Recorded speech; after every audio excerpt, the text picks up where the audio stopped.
BJD ଦଳ ପ୍ରକୃତରେ କଂଗ୍ରେସକୁ ତଳିତଳାନ୍ତ କରିଛି ଏବଂ ପ୍ରକୃତ କଂଗ୍ରେସ ଲୋକଙ୍କୁ ଯେଉଁ ହଇରାଣ ହରକତ କରିଛନ୍ତି ସେ ଯଦି ଗୋଟେ ପ୍ରକୃତ କଂଗ୍ରେସ ଲୋକ ହୋଇଥିବ ସେ କେବେ ଭୁଲିବନି ବିଜେଡିଙ୍କୁ ଯେଉଁ ହଇରାଣ କରିଛନ୍ତି।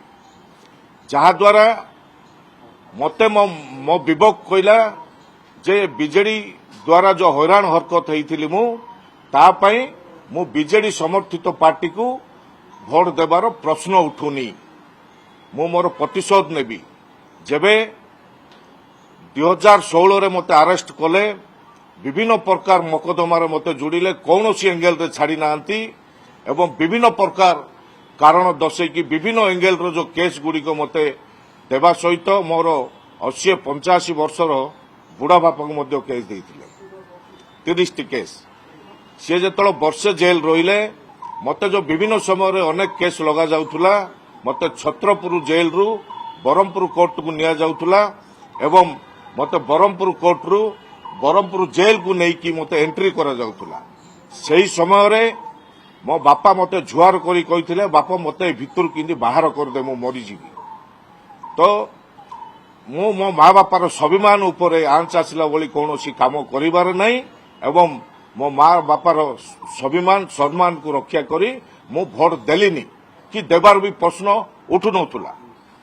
ଯାହାଦ୍ୱାରା ପିସିସି ସଭାପତିଙ୍କୁ ମୁଁ କହିବାକୁ ଚାହେଁ ଯେ ରାଜ୍ୟ ରାଜନୀତି ଉପରେ ତାଙ୍କର ଅଭିଜ୍ଞତା କିଛି ନାହିଁ।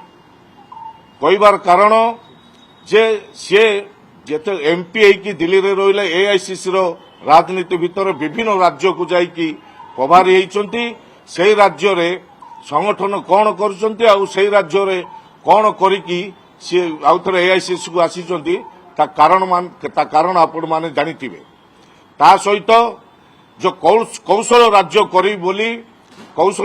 କରିବି ବୋଲି ଯେଉଁ ଧମକ ଦେଉଥିଲେ ନଥିଲେ ମୁଁ କଂଗ୍ରେସ ଦଳ ଛାଡ଼ିବି ନହେଲେ ମୋତେ ପିସି ସଭାପତି କରାଯାଉ। ମୁଁ କୌଣସି ପଦପଦବୀରେ ଲାଳାୟିତ ନୁହେଁ ଏବଂ କୌଣସି ପଇସାରେ କିଣା ବିକା ହେବାର ପ୍ରଶ୍ନ ଉଠୁନି। ମୁଁ ସେ ମେଣ୍ଟାଲିଟିର ନୁହେଁ, ସେ ରକ୍ତର ପିଲା ନୁହେଁ। ବାକି ଯେଉଁ କହୁଥିଲେ ବାଘ ଗଞ୍ଜାମର ଗୋଟେ ବାଘ ଘାସ ଖାଇଦେଲା, ମୁଁ କେବେ ନିଜକୁ ସାବ୍ୟସ୍ତ କରେନି ଯେ ମୁଁ ବାଘ ବୋଲି। ମୁଁ ରମେଶ ଜେନା କେବେ ଘାସ ଖାଇବାରେ ନାହିଁ, କୋଉଠି ମୁଣ୍ଡ ବିକିବାର ନାହିଁ କି ପଦପଦବୀରେ ଲାଳାୟିତ ହେବାର ନାହିଁ, ପଇସାରେ ବିକ୍ରି ହେବାର ନାହିଁ। ସେ ମୋ ଚରିତ୍ର ବିଷୟରେ ଠିକ୍ରେ ଜାଣିନାହାନ୍ତି।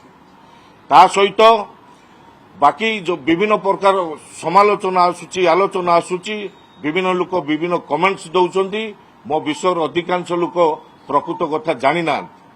ଏହା ହେଉଛି କଥା। ବାକି ଯେଉଁ ରାଜ୍ୟରେ ଯେଉଁ ବଡ଼ ବଡ଼ ଇସ୍ୟୁ ହେଉଛି ସେ ଇସ୍ୟୁ ସମୟରେ ଆମର ସଭାପତି ସେ ଇସ୍ୟୁକୁ କାହିଁକି ଗରମ କରୁନାହାନ୍ତି, ଲୋକଲୋଚନକୁ କାହିଁକି ଆଣୁନାହାନ୍ତି, ସରକାର ବିରୁଦ୍ଧରେ କାହିଁକି କହୁନାହାନ୍ତି ତା କାରଣ ଆପଣମାନେ ଖୋଜନ୍ତୁ। ବାକି ମୁଖ୍ୟ କଥା ଯେ ଏ ଯେଉଁ ରାଜ୍ୟସଭା ନିର୍ବାଚନରେ 2ଟି ବିଜେଡି ବିଧାୟିକା ପ୍ରକୃତରେ ଭୋଟ ଦେଇନାହାନ୍ତି ଦିଲ୍ଲୀପ ରାୟଙ୍କୁ। କଂଗ୍ରେସର 2ଟି ବିଧାୟକ ଭୋଟ ଦେଇଛନ୍ତି। ତାକୁ ଯେଉଁ ଏଜେଣ୍ଟମାନେ ବସିଥିଲେ ସେମାନେ କଥାବାର୍ତ୍ତା ହିଁ କାରବାର କରିଛନ୍ତି। ଏହା ସତ୍ୟ। ବାକି ଯିଏ ବାପା ଏଜେଣ୍ଟ ରହିବେ ପୁଅ ଯାଇକି ଭୋଟ ଦେବ ଆପଣମାନେ ତାକୁ ଚିନ୍ତା କରନ୍ତୁ ସେ ଭୋଟଟା କୁଆଡ଼େ ଯାଇଥିବ ଆଉ କାହାକୁ ଦେଇଥିବେ। ପ୍ରକୃତ କଥାକୁ ଯାଆନ୍ତୁ। ଏହା ସତ୍ୟା। ଯାହାଦ୍ୱାରା ଆମେ ଡାଇରେକ୍ଟ କହୁଛୁ ଯେ ଆମେ ପ୍ରକୃତ ବିଜେଡି ସମର୍ଥନ ପାର୍ଟିକୁ ଆମେ ଭୋଟ ଦେଇନୁ। ବାକି କଥା ଯେବେ ଅନାସ୍ଥା ଆଣିଲେ ବିଧାନସଭାରେ ସେହି ସମୟରେ ବିଜେଡି କଂଗ୍ରେସକୁ ସମର୍ଥନ ଦେଲାନି ଏବଂ ବାକି ଯେଉଁ ପ୍ରତାପ ଦେବ କହୁଥିଲେ ମାନ୍ୟବର ବିଧାୟକ ସେ ଯେଉଁ କହୁଥିଲେ ଯେ ଆମେ ରାଜ୍ୟସଭା ଇଲେକ୍ସନ ପାଇଁ ମେଣ୍ଟ କରିଛୁ ଏବଂ ପରବର୍ତ୍ତୀ ସମୟର ପ୍ରଶ୍ନ ଉଠୁନି, ଆମେ କଂଗ୍ରେସ ସାଙ୍ଗରେ ମେଣ୍ଟ କରିବାର ପ୍ରଶ୍ନ ଉଠୁନି। ଯାହାଦ୍ୱାରା ମୁଁ କହିବାକୁ ଚାହେଁ ଆମ ସଭାପତି ବିଭିନ୍ନ କମ୍ପାନୀ ଦ୍ୱାରା ପରିଚାଳନା ହେଉଛନ୍ତି।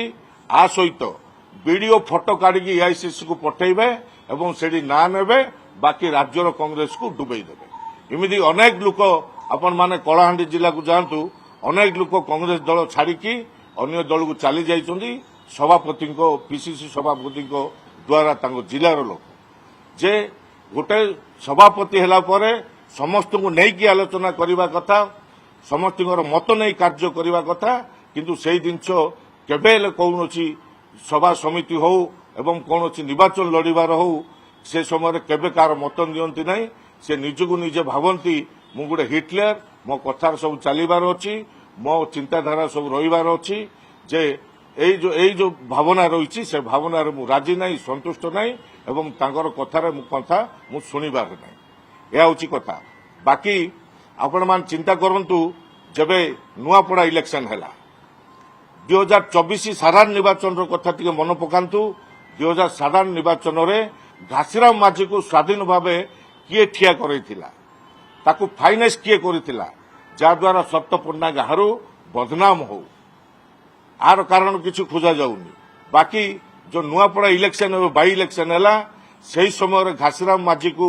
मन इच्छा टिकट देले उपकूलिया नेता को से एलाउ नहीं तांकर किसी काम नहीं जदि आमर काम किसी पाखे नहीं तांकर काम आम पाखे किसी नहीं एक कथा स्पष्ट भाव जाना दरकार यह हूँ कथा बाकी 2014 जो राज्यसभा इलेक्शन होता आपण मैंने रंजी विशाल को पचारतु से राज्यसभा इलेक्शन मोर भूमिका कौन थिला से कथा मन पकाउना मु मोर व्यक्तिगत जो मत मु जो शिकार होती बीजेडी सरकार द्वारा जो नाना प्रकार हैरान होती प्रतिशोध नेली मु खुशी अच्छी शांति अच्छी आ सभापति मत जो निलंबन करताकू मो स्वागत करुच्ची आ मो निज दम्रे निज स्ट्रेंथ रे मु तैयारी निज दम्रे निज स्ट्रेंथ रे मो जिले में मु